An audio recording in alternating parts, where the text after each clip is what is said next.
Motocicleta din fața dumneavoastră se numește CF Moto 300 SR. Este o motocicletă super sport destinată adolescenților, aș putea spune, dar nu numai. Este o motocicletă pretabilă pentru cei care sunt noi în arta motociclismului și spun asta pentru că nu este o motocicletă agresivă sau brutală, fiindcă este propulsată de un motor monocilindru de 300 de cm3. Este un motor în 4 timbi răcit cu lichid, 4 valve pe cilindru, 2 axe cu came, care dezvoltă o putere de 27 de cai putere la 8750 de rotații pe minut și un cuplu de 22 de Nm la 7000 de rotații pe minut.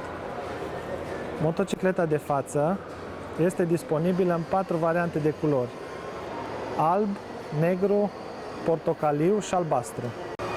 Pe partea de suspensie, cei de la CF Moto au folosit, tot ca și în cazul motocicletelor pe care le-am prezentat ulterior, o furcă inversată upside down de la Kib,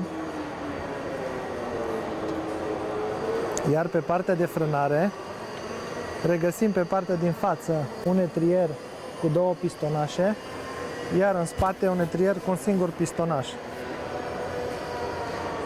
Această motocicletă poate fi folosită atât la plimbări prin oraș, cât și pe circuit. Este o motocicletă pretabilă pentru cei care vor să-și înceapă o carieră în arta motociclismului viteză. În partea din față găsim un ecran TFT unde putem vedea toate datele pe care ni le oferă motocicleta cu privire la consumul de combustibil, treapta de viteză, conectivitate cu telefonul sau cu casca prin intermediul Bluetooth, cât și nivelul de combustibil disponibil în rezervor. Pe partea de lumini, motocicleta prezintă faruri full LED, semnalizare full LED, stop pe spate full LED. Semighidoanele pe care le găsim în partea din față asigură o stabilitate bună,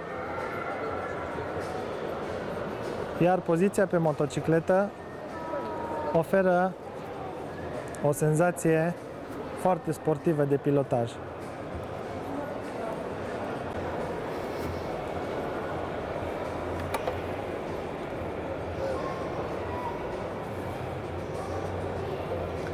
În partea din mijloc găsim indicatorul de kilometraj alături de cel care ne indică turația.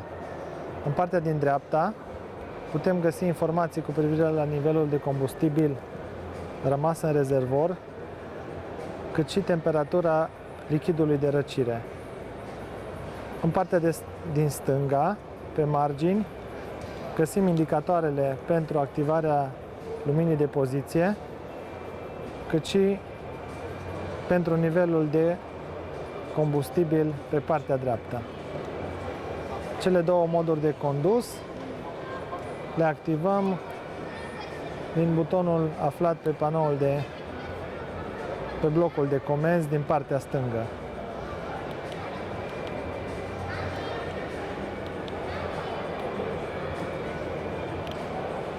Câteva informații cu privire la motocicletă putem găsi și la acest 300 SR. Informații cum ar fi tensiunea acumulatorului, temperatura lichidului de răcire, dacă există anumite erori, intervalul de service și informații cu privire la distanțele parcurse. Totodată, conectivitatea se realizează tot prin Bluetooth.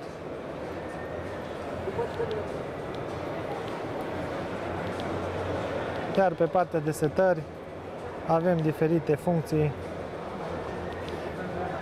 pe care le putem accesa cu ușurință.